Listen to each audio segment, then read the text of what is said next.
तक 3 प्रस्ताव आए। 54 में जीवी मावलंकर जी के खिलाफ सोशलिस्ट पार्टी लेकर आई। 66 में सरदार हुकम सिंह जी जो तत्कालीन लोकसभा के अध्यक्ष थे उसके सामने समाजवादी पार्टी लेकर आई और 87 में श्री बलराम जाखड़ के खिलाफ कम्युनिस्ट पार्टी ऑफ इंडिया लेकर आई। और ये सारे कमोबेश आज किसके साथ बैठे हैं? यूपीए में अंदर है मान्यवर, एक घमंडिया गठबंधन के सदस्य हैं और आज कांग्रेस पार्टी लेकर आई है, सबने समर्थन किया है। कभी भी स्पीकर की निष्ठा पर आशंका नहीं करना चाहिए, ऐसा मेरी पार्टी का बहुत मजबूत और स्ट्रॉन्ग मत है, हमारी मान्यता है। और ये तीनों जो प्रस्ताव थे ये ध्वनि मत से एक प्रकार से खारिज कर दिए। मान्यवर, आज जब मैं यहां खड़ा हुआ हूं तब राजनीतिक आरोप एक भी नहीं करूंगा। करे हुए राजनीतिक आरोपों का जवाब जरूर दूंगा, कस कर दूंगा, परंतु मैं राजनीतिक आरोप एक भी नहीं करूंगा। मान्यवर, हम सब स्पीकर के महत्व को जानते हैं। लोकसभा के अध्यक्ष विधायी न्यायशास्त्र के सर्वोच्च न्यायाधीश होते हैं। उनके कार्यवाही के बारे में करे हुए फैसलों में सर्वोच्च अदालत भी दखल नहीं कर सकती। मान्यवर, ये प्रोटेक्शन उनको संविधान ने दिया हुआ है और वो इसलिए दिया है कि स्पीकर निर्भीक रूप से अपना काम कर सके। और अध्यक्ष का प्रथम कर्तव्य होता है कि व्यवस्था और शिष्टाचार को बनाए रखना।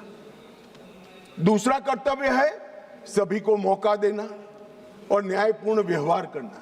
परंतु प्रथम कर्तव्य क्या बताया गया? प्रथम कर्तव्य बताया गया कि यहां पर व्यवस्था और शिष्टाचार बता देना, बनाए रखना। अब शिष्टाचार क्या होता है? शिष्टाचार ये है मान्यवर कि ये लोकसभा, ये सदन चलाने के नियमों के अनुसार चले। अब कोई भी व्यक्ति खड़ा हो जाता है और अपनी मुंसफी से कुछ भी बोलेगा, स्पीकर को बिठा देना पड़ेगा। यहां विषय तय होते हैं मान्यवर। आज मैं यहां पर स्पीकर साहब के खिलाफ अविश्वास के प्रस्ताव पर बोल रहा हूं तो मैं माओवाद इस देश में समाप्त हो रहा है इस पर लेक्चर नहीं दे सकता। मैं दूंगा तो आपको बिठा देना पड़ेगा, फिर आप कहोगे देखो आप मुझे बोलने नहीं देते हो। अरे भाई, यहां नियमों से बोलना पड़ता है। और कितने वरिष्ठ सदस्य, मुझे तो अभी भी नहीं मालूम पड़ता, शशि थरूर जैसे बैठे, बालू साहब बैठे, क्यों नहीं सिखाते इनको सब? इतना सिखा दे तो ये समस्या का वही समाधान हो जाए मन। और हमारे लोकसभा के नियमों में भी स्पीकर साहब को कई अधिकार दिए।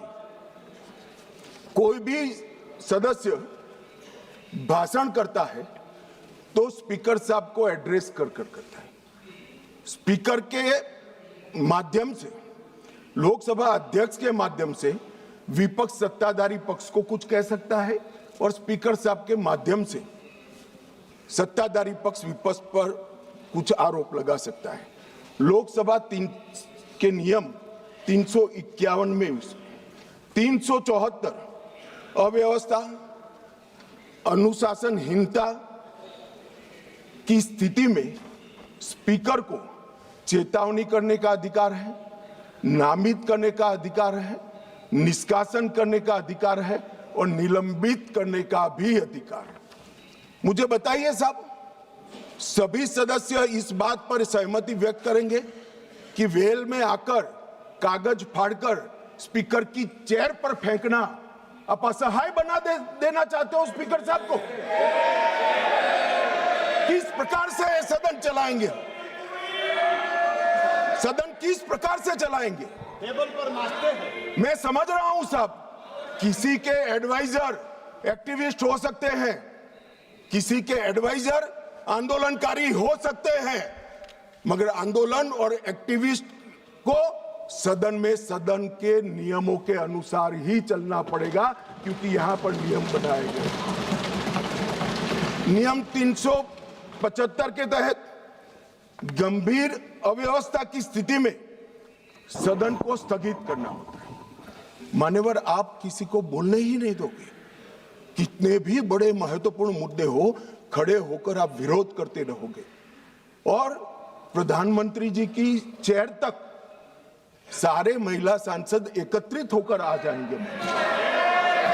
ये मैं नहीं मानता किसी भी प्रकार से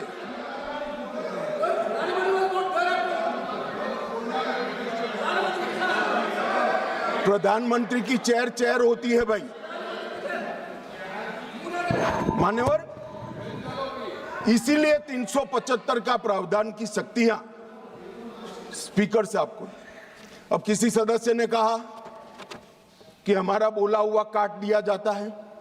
मान्यवर, 380 के अधीन स्पीकर साहब को अधिकार है असंसदीय शब्दों या टिप्पणियों को कार्यवाही से हटाने का अधिकार दिया है। प्रयास तो करना चाहिए कि असंसदीय शब्दों या टिप्पणियों का प्रयोग न हो, मगर कई बार वक्ता लय में कर जाते हैं, कुछ जानबूझकर भी करते हैं।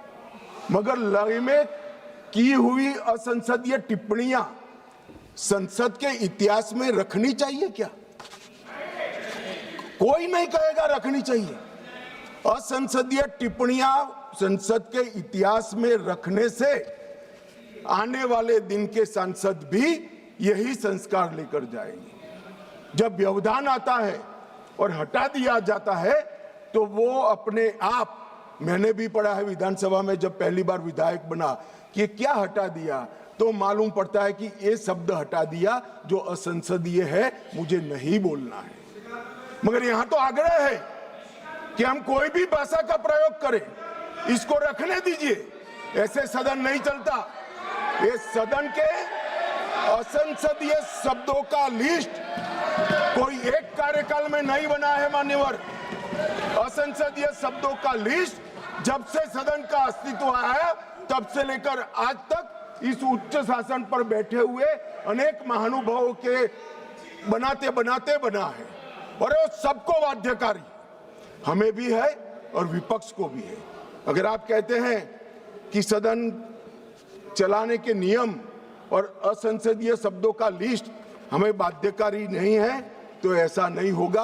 आपको अधिकार दिया है, संविधान ने अधिकार दिया है, मगर कोई विशेषाधिकार नहीं दिया है। इमरजेंसी नहीं है भैया, कोई विशेषाधिकार नहीं है। अधिकार का संरक्षण कर सकते हैं, मगर विशेषाधिकार के मुगालते में जो लोग जीते हैं उनको उनकी पार्टी और जनता भी संरक्षण नहीं देती है। इसलिए छोटे छोटे होते जा रहे हैं।